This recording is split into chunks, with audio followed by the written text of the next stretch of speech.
like and subscribe to when Saturday comes up the blades.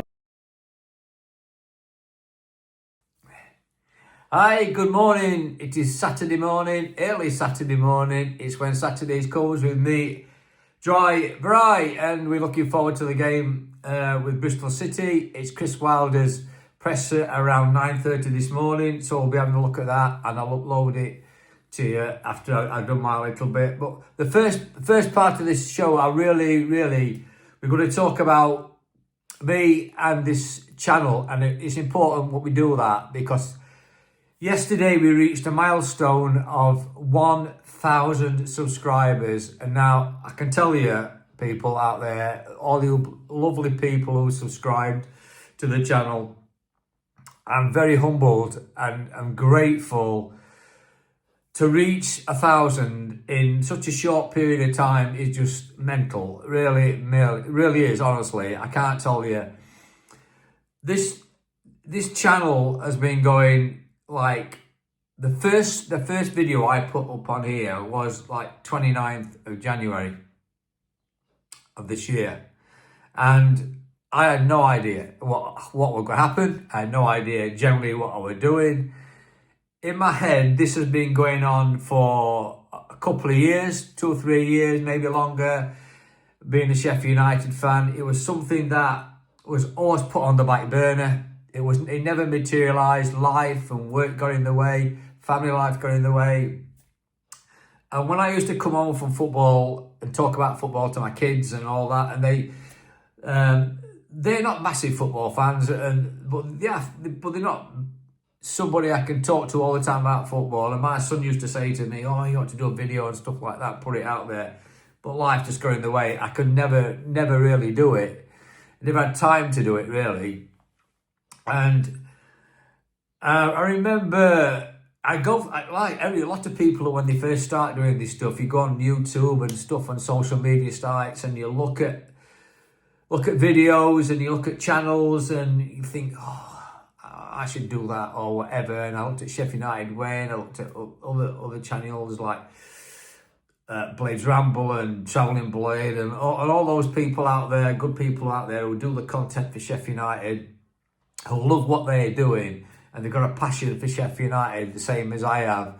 And I needed to talk to people like that and be in that environment, but didn't know how to do it. And I remember, and I want to tell you this because it's important that I tell you this, and I'm very humbled about it all. And when I was scrolling through the YouTube channels a couple of years ago, I came across Jimmy Rambo, Blades Ramble.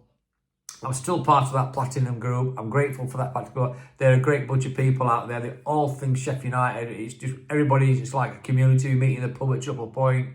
We have a beer before the games. You're all welcome to come down and chat as well, by the way. And I remember when Jimmy started out, and he just his camera in the kitchen on his table, and he was doing. It related to me, and I joined his group and still part of his group. And I watched him do it, and this itch I had to scratch, it just took over, and I thought, right, I have to do this, because if I don't do it, I'll live to regret it. I'll never know what it's like. I'll never know whatever is going to happen. I don't know. It was a learning curve for me to do when I retired. It was something else to do it in my time, apart from going to gym and playing other social stuff that, or I'm not going to all that stuff like, tennis and all that thing, gym and whatever. But I thought I need to do this and still remain part of other things and just get it out of my system. And it became sort of, when every channel, everybody who will relate to this, everybody who does this stuff will know that when you first start doing things in front of a camera, it's like, oh, what do I look like? What do I sound like? What's my content like? Talking about editing, all different things. I never realised how much there is to do and how much there is to learn and to put it out there to you guys. And there's an appetite for football and Sheffield United, and there's lots of content out there. And being a Sheffield United fan for well over 50 years, you know, I've got lots of friends who still work at the club. I've still got good contacts with inside the club. I am privileged to get to know certain things within the football club, which obviously sometimes I can't put out there. Exclusive stuff that we get told about, and we're trusted not to say anything at times. And we have to remain that, because if people tell you something in confidence that, you know, you can't generally put it out there because it's, you know, it's not right to do so. But there's a time and a place for everything.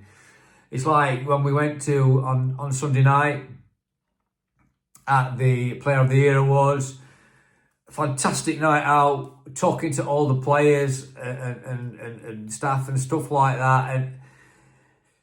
And I'll tell you, I know people were written early on against Bristol, even though on Sunday we were like, I know for an absolute 100% fact, the players were absolutely up for it. They wanted to win at Bristol on Monday. They were up for it. Believe me, they were up for it. They focused, they determined, and they want to get to Wembley. And they will, on Monday, they will do the same. There'll be no complacency, believe me, they won't. I can't believe that they would throw that away. It'd be mental if they did. But anyway, sidetracked a little bit. So, we are where we are with the channel now. I had no idea where we're going to go, what we're going to do, how it was going to do. I thought it might be like a little whim. I get it out of my system, and probably get about 50 viewers or something like that, and it'd go away, and I'd just carry on going to football, having a pint, and seeing my mates and all that. But it hadn't. I've been humbled that it grew very quickly to a point where we got now over 1,000 subscribers, actually, when I had a quick look this morning. And obviously I want it to continue to grow. I don't know where it's going to go. I don't want to do this sort of a full-time thing. It's a hobby that I love. I love doing it. I love talking to you. All your comments I read. I reply to 99.9% of them. It's just like, they're fantastic. You know who you are. I can't read a load of names out because there's that many people who comment and stuff like that. But you good people know who you are, and I am honoured and privileged to be able to come on here and chat to you about Sheffield United. And it's hopefully we can keep going from strength to strength. We'll get a little bit bigger. I don't know how many, but I still, while I'm coming on here, what you see with me right now is me out there. I'm not trying to be somebody I'm not, or be somebody or whatever. I'm just Dry Bry, and I'll come on to that actually. What you see now is what you see in the pub or what you see at football. I'm not going to be any different. I'm going to be humble. I'm going to say it as it is, good, bad or indifferent. And I'll continue to do that, and I'll feed you stuff out as and when I get it. But I do get asked this, how did Dry Bry come about? And I will tell you that. And it's got nothing to do with this drinking, by the way. This is to do, cheers, by the way, to everybody who subscribed. This is why I've got this right now, right? Even though it's 7:30 in the morning, which is a disgrace, really. But anyway. But Dry Bry is when we're in the Triple Point pub. This is how it came about. I was in the bar, I got a couple of pints, put them on the table. Lovely day outside, sunshiny day like it is today. I goes to get me beer, pull back, fill the pint all over my trousers. Right, all on me, wet through. Right, lovely hot day. Wet pants, going at a football match. Sitting in them all afternoon, coming to catch the train back. I must have stunk like a brewery when I got home. Somebody made a quip, I forget who it was, in Triple Point. Oh, it's Dry Bry. And everybody started laughing, and it sort of stuck, and it stuck. So I'm happy for that to happen. It's a bit of fun. It stuck the name. It's all right by me. It's a bit of a laugh, and it's a joke, and it's a nickname, as they call it. So that's how it come about, and it got nothing to do with drinking at 7:30 on a Saturday morning. Believe me, Cheers, by the way. I just I shouldn't. I've got a great garden. I've got a great garden in a bit. I've got to cut the hedges. I've got stuff to do. I can't be drinking. Just mental in it. But there you go. Right. Let's talk about Bristol City. Let's get this thing out of the way. I told you that I knew how confident, I was nervous, but I was confident about what the players told me that and stuff, that they were going to get to Wembley, and they will. I can't, if they throw this away, we don't deserve it, do we? Obviously, we don't deserve it, but I don't believe for 1 minute Chris Wilder will allow any complacency whatsoever to creep into the side on Monday night. I'm hoping it's going to be a full house. The team deserve that. Get behind the team.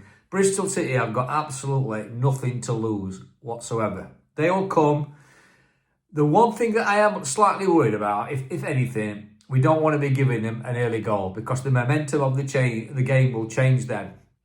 If they get an early goal, it could give them some confidence to keep driving forward, and we want to quash that. We want to quell that.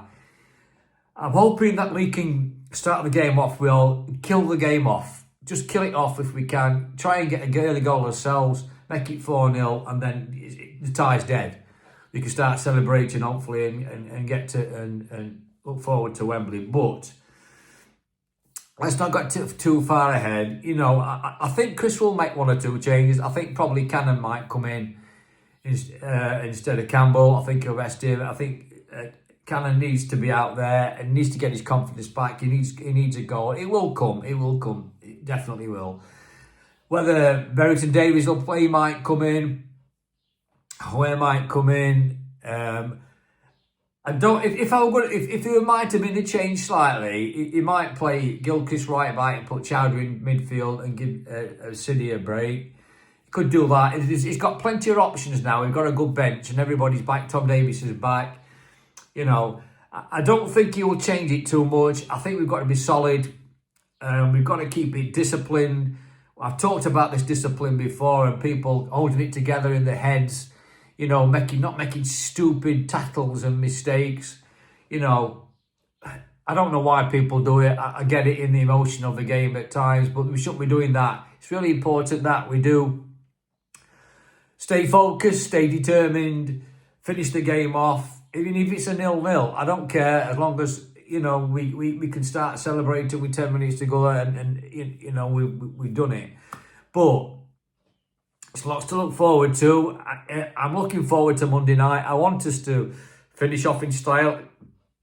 We saw the reaction of Chris at the end of the Bristol game. He wanted to get the players out of there. So thank you to the fans. Get off the pitch, get back to Sheffield, get focused, rest up, and look forward to the game on Monday night. Chris's presser, he will tell us, no doubt, it's only half time. We're only halfway there, and it's right, of course. He will say that, all those things, guaranteed. But let's look forward to that. I'll put his presser on after I've finished my little bit, and we'll do that. So I'll leave it at that for now, because there's not a great lot I could talk about. I can find stats. I mean, all the team played great on Monday, didn't they? I can't fault anybody. Everybody were focused, they were determined, they were disciplined. They put the game to bed. They played it absolutely perfectly. We could have won by 3 or 4 more if Campbell and Moore had scored as well in the first half. The sending off obviously changed the game, and he won't be playing centre half, will he? So he'll be out. I just think we're going to go on Monday night. We're going to be bang up for it again, and we're going to win. I think there could be a couple of goals. It could be a draw. It might be 1-1. As long as we don't take the foot off the pedal and stay focused, we'll be absolutely fine. So thank you. Again, I've got to say it, for liking and subscribing. 1,000 subscribers. Let's keep it moving forward. Whatever you want me to do it, I'll keep doing it. I'll stay humble. I'll stay positive. I'll still keep putting stuff out to you. Exclusive stuff sometimes when I get it. I'll be on here straight away and tell you. We've got a lot to look forward to if we make it into the Prem, it'll be a different ball game, or you know it will. We will have VAR and all that nonsense to talk about and whatever. But anyway, that's it for now. I'll upload Chris Wilder's presser. I'll speak to you again on Monday night, Tuesday morning. We'll talk about the game and the other business about Wembley and all the rest, hopefully. So thank you for watching. Up the Blades, and I'll speak to you soon. Go on then, Rob. Chris, what's the key to finishing the job on Monday?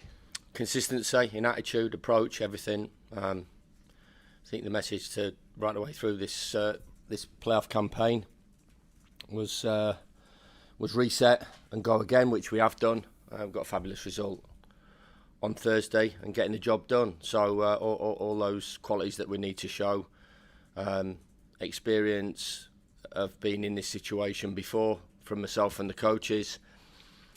And I just feel, Robert, our general approach to football, the game, and our attitude is that you've got to earn the right to go and win games of football, and we're going to have to do that on Monday night. So never take anything for granted. One action can define a game, putting yourself in a bad position. So we've really got to be consistent with everything that we've done. We're in a fabulous position. You know, I'm not mugging anybody off by going down another route. We've put ourselves in a great position. We've given ourselves an opportunity to go and finish the job, and we need to go and do that. What stood out in terms of the way that your team handled the challenge of that first leg? I think the way the team have handled everything since walking off the pitch at Burnley has been absolutely outstanding. I think we're in a really good place. We've got players back fit, knocking on the door. Everybody wants to be involved. Everybody wants to play, and rightly so. They've done that. I think one thing that I will say is our injury record. You know, there's a lot that's been talked about the injuries over the past 2 or 3 years at this football club. You know, to have everybody available to the injuries that we've had have been contact injuries and really unfortunate injuries. The Suter injury and the Blaster injury, even Sai Sachdev's injury at the start of the season. So all the injuries, you know, we've tried to limit that. There is an increase in injuries in football across the board. Is key. So yeah, there's a load of things in there, Rob. And the feel of it has been good since that. They've reset, they're focused, they're determined, they're professional in their approach, and we're in a good place. But I want to be in an even better place at 10 o'clock on Monday night. Aside from a full house, what do you want from the atmosphere on Monday? You know, we've all witnessed it, we've all felt it, we've all lived it. I've lived it as a player. I'm incredibly fortunate to have lived it as a fan, as a player, and as a manager. And they're incredible, you know, experiences for all three. So I'm quite lucky to be maybe in a pretty small club in that manner. And the energy that it gives the players is incredible. And we've seen it, and we've lived it, breathed it. So for me, it is really important. I am banging on about it, and I think it represents our football club. We're a big football club in this league. Saw last night, you know, Coventry City versus Sunderland sellout. You saw Bristol City on. I know Bristol City versus us on Thursday night, and I know they haven't been in the playoffs for 17 years, and it's maybe a little bit different to our situation over the past sort of 8 or 9 years. We've had some big games. But we live for these big games, and everybody lives for it and enjoys it, and just the whole, and to make it really difficult for the opposition players as well, because they did on Thursday night. Coventry City fans did it. Leeds United fans do it all the time. Burnley did it to us on that day where they clinched promotion, and we need to do it to the opposition to make it really uncomfortable for the players. And put them on the back foot. I'm sure the team's performance, their energy, their ambition will do that naturally, because we've done that for the majority of the season. But giving that push at this time and that energy, and I've said you know you do, and I've, you know, as I said, I experienced it as a player. You run faster, you jump higher, you know, you make those decisions. You play with that freedom. The shirt's light. All season. The shirt's light, being light. I've tried to make it as light as possible. The supporters are the main people that make that shirt light since 2016, and you've seen what effect that the punters have on the players. The players love playing at Bramall Lane, and I do think they deserve that that atmosphere and that full house because of their efforts so far this season, and we've talked about it as well. Outstanding season. We've reset. We've got a fabulous away result, and we want to go and finish the job, and we want to go and finish the job together, and that's the big thing. Is it fair to say you also don't just want to get through this tie? You will want to go and win this game, won't you? Yeah, we set out. I've got asked the question before: what's your approach to playoffs and what's your approach to the game? And I said that we go there to win. We've gone to win everywhere we go. Even in the Premier League, there's not a mindset to keep the score down. Of course, it is a different division, and you have to be pragmatic at times in your approach because of the difference in ability and standard. But we're a big club in this division, and we go into every game going to win. And sometimes it doesn't happen, and you have to deal with that. It's happened quite a lot of times this season. 28 wins, something like that. And we want to go and win one last game at home, and be consistent with that approach that we've talked about. Because you've been fighting with Leeds and Burnley all season, it'd be very easier to take for granted what making a playoff final would be. But what kind of an achievement do you think it would be to get to the final?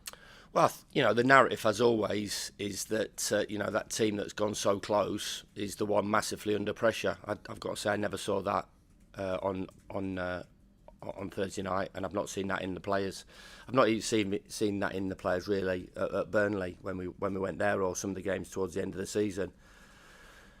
There's certain ways you lose football matches, and I 100% don't believe it's because of that. But the narrative externally will be that it's all on Sheffield United. They need to go up financially. They need to go up. That isn't the case. Obviously, the effect it has on clubs is absolutely enormous and huge, and can last for quite a while. So, of course, we'll accept that if we manage to get to a Wembley final and manage to go up and get promoted, like all the other clubs. So you can't get away from that. But that's from my point of view, that's the way it is, and that's the approach of the football club. We've had massive challenges this season. And we've got another one, and hopefully another one after that. All focus, as I said, on Monday night. Players have been outstanding, and really proud to lead this group.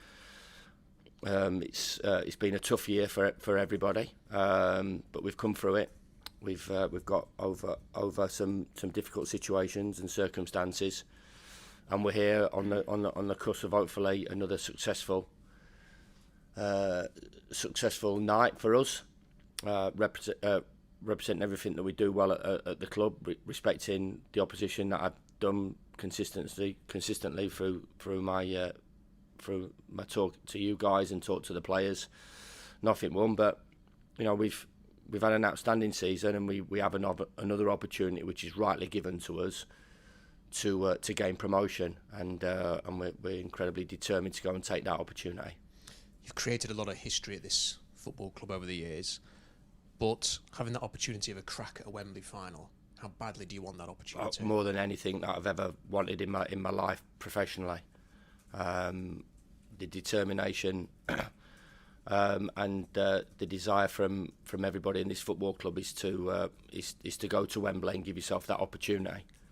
Of course, the first thing that we wanted to do was to gain promotion, and unfortunately we fell a little bit short on that. But like I said, the opportunity now is to go to Wembley and make our own history, put ourselves in those annals of famous Sheffield United teams as well.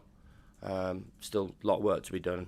The attitude coming off the pitch on Thursday night, you've seen it, and that wasn't for show. That was to know this is how it is. Still got a job to do. But yeah, of course, you want to achieve. You come into a season, you want to achieve something, and you want to be part of our great history. The journey's been a brilliant one. I've talked about it for a long time. The club have given me some incredible moments, and I like to think that we've played our part, myself and the staff, in trying to help the club get back to where it wants to be, an established, respected, proper football club. I think we're there now. We want to go and make that next step, and we're incredibly determined to go and do that. What does it say about the makeup of this team that, you see the goal scorers the other night, you think of the players who played well in that game. It could be anybody, couldn't it, really? There are multiple players who could be a match winner, who could have a man of the match performance. How much does that help you, as you go through a long season? Yeah, I think, Rob, of course you want your players at the top of the pitch to assist and score goals. We haven't got a Billy Sharp in the team that regularly scores 25 and 30, but I've got to say, it never really has bothered me, stuff like that. To win games of football is always the biggest achievement and always the biggest ambition on a regular basis, and we've done that. Wherever the goals come from, I really don't mind. We have ability to keep clean sheets. Our defensive record's been outstanding. Burnley have obviously stitched us up big time because of their absolutely incredible defensive record. But we're not a million miles behind them in terms of clean sheets and goals conceded. So we can keep a clean sheet, which is always a start. And we have players at the top of the pitch that can produce big moments, and we need both of those attributes to come to the fore on Monday night. Finally, injuries. Is there anything to report there? Any no, issues? we're delighted. We made a decision on Femi and Brio, Ben Berrett and Diaz on Thursday night.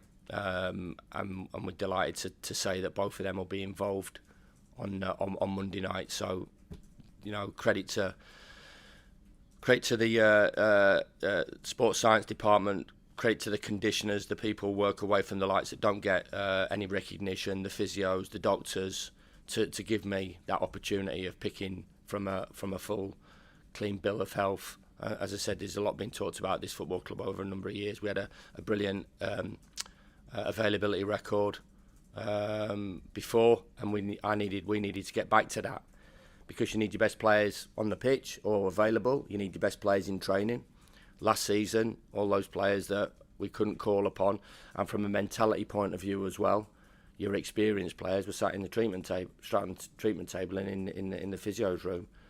So we've got that environment, we've got that feel about us that we're all together, and they're all pushing to try and get into the team. And they respect, when they're not in the team, that they've got a part to play. I think Callum O'Hare has been absolutely outstanding over the last two or three games. He's really pushing. Kiefer's come back into the team. Rob Holding's played a part. Tom Davis got onto the pitch on Thursday night. Outstanding contribution. Sam McCallum's come in. Harrison's come back and played. Femi's pushed. Alfie's had minutes. So Brooksy comes onto the pitch as well and plays a part. So they're all contributing and they're all giving their all, and they respect the decisions that we make, and most so out of respect to the players that are their teammates as well. Obviously, there's going to be some disappointing decisions on their part, and they all want to be involved, but they take it in the right way, and they push and they contribute, and we'll need all that togetherness that has got us to this position so far to go strong into hopefully a memorable night on Monday night, and then onto the next and the biggest challenge. Very best of luck. Cheers, Rob. Cheers, mate. Morning, Chris. Morning. How's Jez, and where is he? What's his situation? Yeah, Jez is involved. Going to be involved. Okay. What's been the issue, because we've not sort of overlooked that? Yeah, he's just had a little bit of a tight hamstring. Okay. So we've been careful really. Yeah. On it. I would think maybe if there was a gamble to add, we'd have had a gamble, but we didn't need to with the two games that we had in our regular season. So I've not gambled on that. He was close to being involved on Thursday, and he'll be involved on Monday night. Yeah, I was going to say, you touched on it on Thursday. You're a humble football club. You're not taking anything for granted. But the situation that you're in, does that allow you maybe to? You don't have to gamble, do you, is what I'm getting at. If there is any 50-50 calls, you can maybe. Oh, we need to be at our strongest, because there's no gimmies, and there won't be a gimme on Monday night. The game was a tight game on Monday night. Going, you know, we knew the game was going to be that way. They'd come out with a load of energy and a load of enthusiasm. They did. Didn't really create a lot. No. We created the better chances. I think, you know, when you look at the game as well, Dan, they sat in second half. I still believe we would have created the chances when they come out, and if they had 11 men. So I don't really get caught up in all that. Maybe the one thing that we found was obviously with the momentum and pressure that we were building going into that last 20 minutes, and from a physical point of view, we had that ability to change it up. And obviously from their point of view, they put a lot of effort in to get to that stage of the game. But it's back to 11 versus 11. As I said, they're dangerous opponents, and for me, of course, the decision did swing the tie in our favour. I still, you know, I know there's been a lot of talk regarding what their manager said after. I think the universal, you know, being at games and speaking to people was from everybody. Was that we could have counted ourselves a little bit unfortunate regarding Tyrese's header and his two actions in that. There was two actions in terms of the sending off. There's a deliberate action to stop Kiefer scoring and pulling him back, and then a second reaction in terms of trying to get a foot on the ball. So the referee made the correct decision in the majority, if not all, of the people that I've spoke to or listened to or seen. So as I said, the game gave us an opportunity second half, but we'd like to think, you know, first half we created the better chances as well.